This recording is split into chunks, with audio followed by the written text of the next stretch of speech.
Like it's okay to have your line with things that you empathize with. And I think the really cool thing about it is that there are people out there who can, right?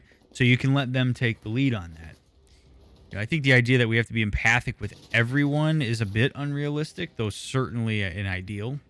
But, if you can't find it in you to be empathic towards somebody, there are people who can be. I think, though, that sometimes there's a tendency to be really hard on people who can empathize with that, and as if somehow they must also be evil in some way. And I think that's where I kind of draw a line of being like, hey, like, come on now. Like something I know I've said on stream before, and again, it's not a wormhole I'm going to go down, but I could work with sexual offenders. Like, I don't have any problem with that. It doesn't skeeve me out.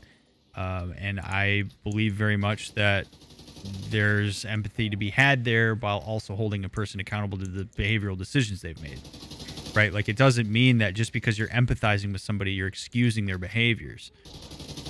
Sometimes, when I've said that in the past, sometimes people get really skeeved out by that. And I've heard people be like, wow, like, how could you? That's so shitty. How could you possibly sit with somebody who did that? And it's like, you can. Like, for whatever reason, I've got it in me to be able to do that. And I'm not trying to brag about it. It's just that's the case. And so I'm pretty sensitive to when people get weird about that.